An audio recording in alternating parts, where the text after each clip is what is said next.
पाकिस्तान में कोरोना की तीसरी लहर तेजी से फैलती जा रही है और मुल्क में कोरोना केसेस की शरह 11% तक पहुंच चुकी है, जबकि पंजाब में इस वक्त 12% केसेस की शरह के साथ जो है वो कोरोना में सबसे ज्यादा मुतासरा सूबा है, जहां लाहौर में यह शरह 22% तक पहुंच चुकी है। इसके बाद खैबर पख्तूनख्वा में मस्बत केसेस की शरह जो है वो 12% और सिंध में यह शरह 10%। इसी के साथ बलूचिस्तान की जो वायरस के फैलाव की शरह है वो 7% है। लेकिन दूसरी जानिब ब्लूमबर्ग की रिपोर्ट के मुताबिक पाकिस्तान की 75% आबादी को कोरोना वैक्सीन लगने में 10 साल लग सकते हैं। कोरोना केसेस की गुज़श्ता 24 घंटों की सूरत हाल का जायजा लें तो मुल्क भर में 5000 से ज्यादा केसेस जो हैं वो रिकॉर्ड हो चुके हैं और रवां साल यानी 2021 के एक दिन में सामने आने वाले सबसे ज्यादा केसेस हैं। एनसीओसी के सरबराह असद उमर ने यह बताया कि हुकूमत ईद के बाद तमाम शहरियों के लिए कोरोना वैक्सीनेशन शुरू करने का जो है वो प्लान कर रही है, लेकिन यह होगा कैसे, वैक्सीनेशन होगी कैसे, कहां से आएगी, इसी पर तफसीली गुफ्तगू करेंगे। हमारे साथ मौजूद हैं पार्लिमानी सेक्रेटरी बराए सेट डॉक्टर नौशीन हामिद साहिबा।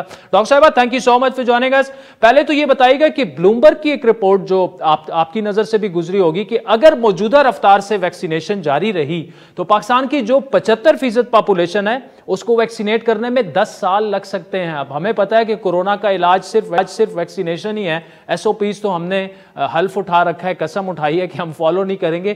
तो ये वैक्सीनेशन कैसे होगी? मतलब बड़े खौफनाक किस्म के फिगर्स हैं, 10 सालों में वैक्सीनेशन होगी पाकिस्तान की। जी देखें, शुरू में जो वैक्सीनेशन की हमारी रफ्तार थी उसको देखते हुए बेशक ब्लूमबर्ग की रिपोर्ट को हम सोच सकते थे कि उन्होंने कोई तज्जिया किया अपना, मगर अब ये पिछले कुछ दिनों से अब वैक्सीनेशन की रफ्तार जो है उसमें तेजी आती जा रही है और मजीद भी आएगी, क्योंकि आपके सामने है कि शुरू में जिस वक्त ये वैक्सीनेशन शुरू हुई थी फ्रंटलाइन हेल्थ केयर वर्कर्स के लिए, तो उस वक्त रजिस्ट्रेशन जो हुई भी थी वो लोग भी सामने नहीं आ रहे थे लगवाने के लिए, क्योंकि एक हेजिटेंसी थी, एक वेट एंड सी वाली पॉलिसी थी। मगर अब हम देख रहे हैं कि लोगों का कॉन्फिडेंस इस वैक्सीन के ऊपर बिल्ड हो रहा है और अब लोग जो हैं वो लगवाना चाह रहे हैं। अभी तक फिर उसके बावजूद भी आप देखें कि अभी तक सिर्फ 20 लाख लोगों ने अपनी रजिस्ट्रेशन कराई है, जिसमें से 11 लाख लोगों को वैक्सीन लग चुकी हुई है। ये ब्लूमबर्ग की रिपोर्ट उस वक्त की है जब बहुत थोड़े से लोग आया करते थे वैक्सीन लगवाने। अब ये पिछले 2-4 दिनों का अगर मैं आपको बताऊं तो 76,000 लोगों की वैक्सीन भी एक दिन में हुई है और ये स्पीड जो है इसको मजीद बढ़ाया जाएगा। और मैं समझती हूँ कि जैसे असद उमर साहब ने कहा है कि हम अपनी कैपेसिटी 1,25,000 रोजाना तक लेकर जाएंगे और अब इसमें सिर्फ ये है कि लोग आगे आएं और अपना आपको रजिस्टर करवाएं, जो कि अभी भी हम लोग देख रहे हैं कि उसकी एवरेज जो है वो बहुत कम है। जितनी होनी चाहिए हमारी पॉपुलेशन के हिसाब से उतने लोग अभी रजिस्ट्रेशन के लिए नहीं आ रहे। वैक्सीन का हुकूमत ने बंदोबस्त किया हुआ है, 70 लाख डोजेस जो हैं वो इस महीने इंशाल्लाह ताला अप्रैल में हमारे पास पहुंच रही हैं।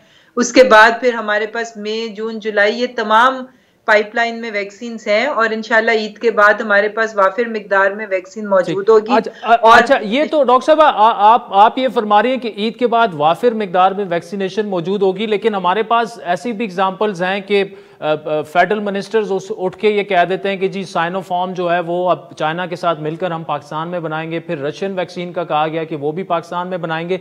ये जो रेट्रिक्स, ये ऐसे जो बयानात हैं वो हमें फिर नजर क्यों नहीं आ रहा? क्योंकि अगर ईद के बाद जिस तरह असद उमर साहब ने कहा है कि रिगार्डलेस ऑफ द एज सारी पॉपुलेशन की रजिस्ट्रेशन हम शुरू कर देंगे, हमारे पास वैक्सीनेशन इस वक्त है नहीं, तो हम ये कह तो देते हैं इतने डोजेज आ रहे हैं, इतने लाख आ रहे हैं, उतने लाख आ रहे हैं, लेकिन ये वाकई क्या आएंगे और हम खुद से क्या वाकई वैक्सीनेशन शुरू करना इधर बनना शुरू हो जाएगी पाकिस्तान में? जी मैं इसका आपको बताती हूँ कि वैक्सीन देखें, अभी 10 लाख वैक्सीन साइनोफार्म की हमने खरीदी है जो पाकिस्तान पहुंच चुकी है। कैंसिनो बायो की 60,000 डोजेस जो कि सिर्फ सिंगल डोज वैक्सीन होती है कि एक ही डोज लगनी होती है, वो भी पाकिस्तान पहुंच चुकी है। और अप्रैल के अंदर 15 अप्रैल तक हमारे पास कैंसिनो बायो, ये वो वैक्सीन है जिसके ट्रायल्स पाकिस्तान में हुए थे और सिंगल डोज है। इसकी 30 लाख डोजेस जो हैं वो हमें बल्क फॉर्म में प्रोवाइड की जा रही हैं। शायद आप उसी बात को रेफर कर रहे हैं कि वो हमें कॉन्सेंट्रेट उसका मिल रहा है और NIH इस्लामाबाद में तमाम बंदोबस्त कर लिए गए हैं, मशीनरी मंगा ली गई है, लोग ट्रेन हो गए हैं। वो जो कॉन्सेंट्रेट हमारे पास आएगा उससे 30 लाख इंडिविजुअल वैक्सीन जो हैं उनको डाइल्यूट करके उनकी पैकेजिंग जो है वो पाकिस्तान में होगी। तो इस तरह से रॉ मटेरियल हमें वो लोग प्रोवाइड कर रहे हैं, उसकी प्रोडक्शन इनटू इंडिविजुअल पैकिंग जो है वो पाकिस्तान में होगी। वो 30 लाख वैक्सीन हैं इन द फर्स्ट उसमें, और ये 15 अप्रैल को हमारे पास पहुंच जाएगी इंशाल्लाह ताला।